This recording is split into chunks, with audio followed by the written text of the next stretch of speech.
और बच्चों, संस्कृत विषय में आप सभी का स्वागत है। बच्चों, आज हम महाकवि कालिदास की रघुवंश महाकाव्य की फर्स्ट चैप्टर का श्लोक नंबर 9 पढ़ेंगे। जैसे कि मैंने आपको बताया था, चैप्टर को कहते हैं सर्ग। तो सर्ग 1 श्लोक 9। तो देखते हैं सर्ग 1 में क्या कहा गया है, श्लोक नंबर 9 में क्या लिखा गया है।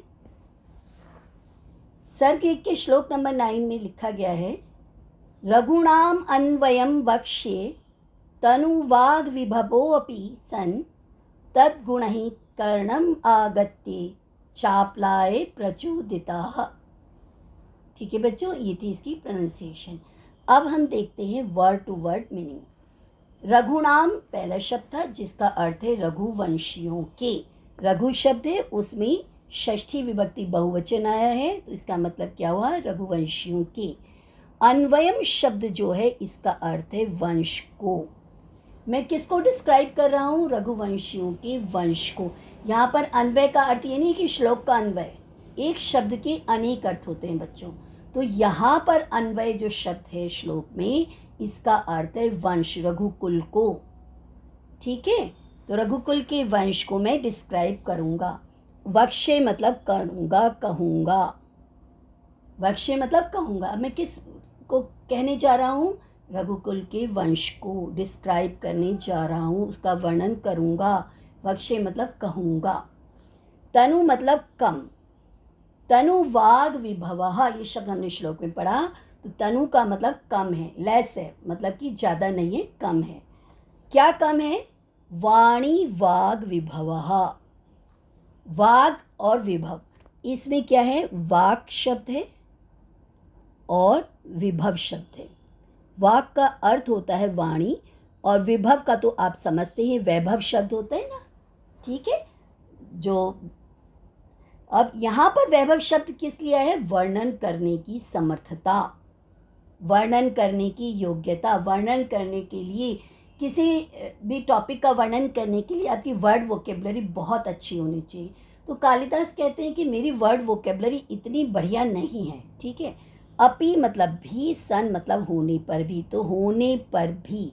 तो ये जो भी शब्द है इसका अर्थ है अपि, और सन मतलब होने पर। अपि मतलब भी। तद्गुण ही, उन गुणों के कारण। यहाँ भी तत् प्लस गुण ही है।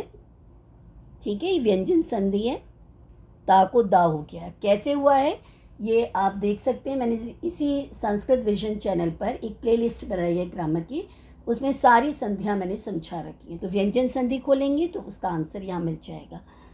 कर्णम आगत्य, यहाँ पर भी दो शब्द हैं, कर्णम और आगत्य। कर्णम मतलब कान में आकर।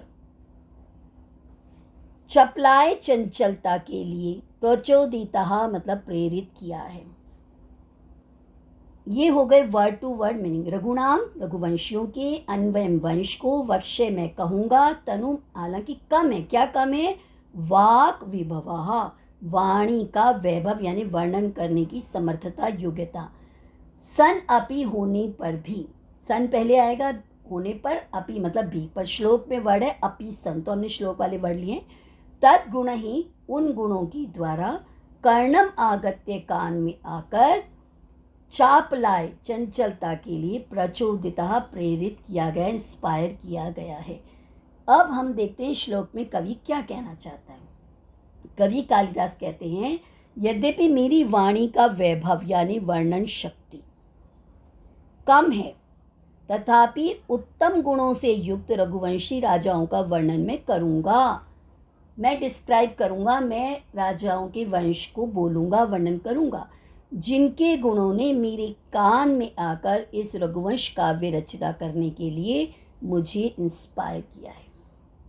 ठीक है, तो ये अब हम और अधिक डिटेल से समझते हैं। महाकवि कालिदास ने बच्चों 5वें श्लोक से 8वें श्लोक तक, श्लोक नंबर 5 से लेकर श्लोक नंबर 8 तक, जो कि मैं वीडियो बना चुकी हूँ, ये आज हम श्लोक नंबर 9 एक्सप्लेन कर रहे हैं। इससे पहले मैं सर्ग 1 के श्लोक 1 से लेकर 8 तक की वीडियो बना चुकी हूँ। तो उसमें जो श्लोक 5 से लेकर श्लोक नंबर 8 तक हैं, उनमें रघुवंशी राजाओं के बहुत सारे वर्णन किए गए हैं। क्या, गुणों का वर्णन किया गया है। कितने गुण डिस्क्राइब किए? 16। तो 16 गुणों का वर्णन किया गया है जो निम्नलिखित हैं, जो इस प्रकार हैं। जन्म से ही पवित्रता, फल प्राप्ति पर्यंत उद्यमशीलता, मतलब मेहनत करते रहना, इतनी मेहनत करना जब तक रिजल्ट ना आ जाए। समुद्र पर्यंत पृथ्वी का स्वामित्व, मतलब पूरी लैंड जहाँ तक समुद्र है वहाँ तक राज्य स्थापित। स्वर्ग पर्यंत रथगामित्व, और जो उनका पहले राजाओं के रथ हुआ करते थे ना बच्चों, तो उनका रथ स्वर्ग तक भी पहुँच जाता था। शास्त्रोक्त विधि से यज्ञ संपादन और हवन कार्य आदि करते थे, ऐसे बोल रहे विधि विधान से जैसे कि शास्त्रों में बताए गए हैं। याचकों को आवश्यकता अनुसार दान देना, जो याचक आते थे, जो मांगने वाले आते थे, उनको उनकी इच्छा के अनुसार दान दिया जाता था। ये नहीं कि मन में आया आज ये दान कर देते, मन में आया ये दान, नहीं, जो मांग रहे हैं उनकी इच्छा को ध्यान में रखा जाता था कि आपको क्या चाहिए। आजकल क्या होता है, ये चीज़ हमारे पास ज़्यादा हो गई, चलो इसका दान करने चले जाते हैं। लेकिन राजा लोग क्या करें, जो द्वार पर आए हैं उनकी डिमांड देख रहे हैं कि व्हाट्स योर डिमांड, उनकी जो डिमांड है उसके अकॉर्डिंग दान कर रहे हैं। किसी को कपड़े चाहिए तो उसे कपड़े दे रहे हैं, किसी को पैसा चाहिए तो उसे पैसा दे रहे हैं, किसी को मकान चाहिए तो उसे मकान दे रहे हैं, किसी को वाटर चाहिए तो उसे वाटर दे रहे हैं, किसी को मिल्क चाहिए तो उसे मिल्क दे रहे हैं, किसी को गोल्ड चाहिए तो उसे गोल्ड दे रहे हैं, किसी को सिल्वर चाहिए तो उसे सिल्वर दे रहे हैं। ठीक है। और अपराध के अनुसार दंड विधान, अब राज्य है तो राज्य में कुछ क्रिमिनल भी होते हैं, तो जैसा क्राइम होगा ना उसके अकॉर्डिंग ही पनिशमेंट होगी, कम या ज़्यादा नहीं। समय अनुसार कार्य संपादन, जब जिस कार्य करने का जो समय है उस कार्य पर वो उस समय पर उस कार्य को वो कर लेते थे। त्याग के लिए धन का संचय करते थे, मनी जरूर अर्न करते थे, लेकिन किस लिए करते थे? डोनेशन के लिए। सत्य के लिए मितभाषिता, मितभाषिता मतलब कम बोलना, मित मतलब कम, भाष मतलब बोलना। सत्य ही मुख से निकले इसलिए वो कम बोलते थे। जब हम बिना विचारे बोलते हैं ना तो सत्य असत्य सब कुछ मिक्स होकर मुंह से निकलता रहता है। लेकिन आप सोच कर देखिए, प्रैक्टिकल करके देखिए बच्चों, जब आप सोच समझ कर बोलोगे तो हमेशा सत्य बोलोगे।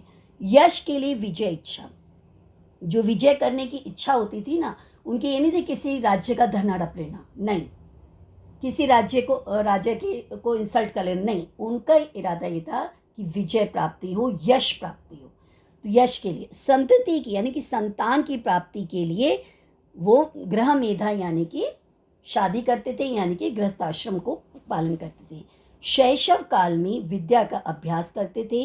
यौवन में जो बाल्यकाल था वो पुरुषार्थ भी, चतुष्टय का ध्यान रखते थे और वर्णाश्रम धर्म व्यवस्था का भी ध्यान करते थे। वर्णाश्रम धर्म व्यवस्था में हमारे यहाँ 4 आश्रम माने गए हैं, ब्रह्मचर्य, गृहस्थ, वानप्रस्थ और संन्यास। तो मानव की एज जो है ना 100 ईयर्स मानी गई है, तो 100 ईयर्स को 25 में डिवाइड कर दिया गया है। तो 25 × 4 = 100, तो हर आश्रम के लिए 25 ईयर्स डिसाइडेड है बच्चों। तो शैशव काल जो होता था वो था हमारा ब्रह्मचर्य आश्रम, उसमें करते थे विद्या का अभ्यास, और गृहस्थ आश्रम में यंग एज आ जाती थी तो उसमें सारी सुख सुविधाओं का, विषयों का भोग करते थे। वृद्धाश्रम में, वृद्धावस्था में मनोवृत्तियों का धारण करना और उनको नियंत्रित करना, यानी कि जितेंद्रिय हो जाते थे, अपनी सेंसेस पर कंट्रोल आ जाता था उनका। और संन्यास आश्रम में वो योग बल से देह का त्याग कर देते थे। मतलब पूरी लाइफ उनकी जो थी ना बहुत बैलेंस में थी। कालिदास का कथन है कि यद्यपि मेरी वाणी में उतना सामर्थ्य नहीं है, तथापि इन राजाओं के गुण श्रवण ने मुझे इनका गुणगान करने के लिए चंचल स्वभाव का बना दिया है, रघुवंश महाकाव्य की रचना करने के लिए अत्यधिक प्रेरित कर दिया है। कालिदास कहते हैं कि जब मैं एक ओर रघुवंश की महत्ता को और दूसरी ओर अपनी वाणी को दुर्बलता को देखता हूँ तो मुझे दोनों में बड़ा अंतर दिखाई देता है। यह जानते हुए कि मैं रघुकुल की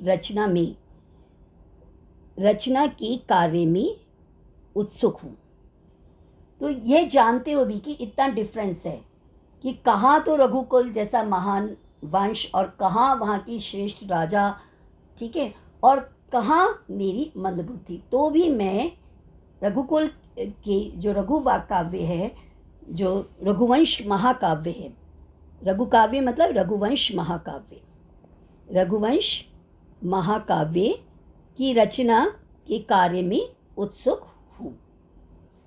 कालिदास कहते हैं कि मैं इसलिए उत्सुक हूँ, बहुत ज़्यादा मैं एक्साइटेड किस लिए हो गया हूँ कि सूर्यवंशी प्रतापी राजाओं के गुण सुन लेने के बाद मैं उनसे इतना अधिक प्रभावित हो गया हूँ कि अब मुझसे उनकी प्रशंसा में कुछ कहे बिना नहीं रहा जा सकता।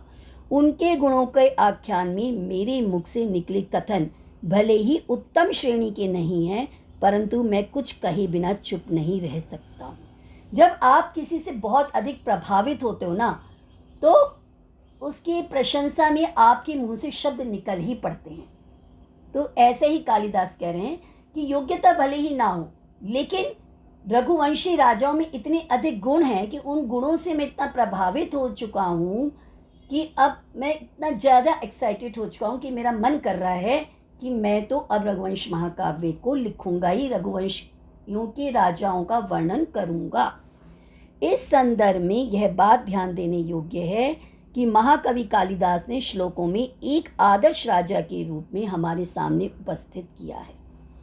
एक आदर्श राजा कैसा होना चाहिए, उसका चरित्र कैसा होना चाहिए, ये रघुवंशियों के चरित्र में उन्होंने बता दिया है।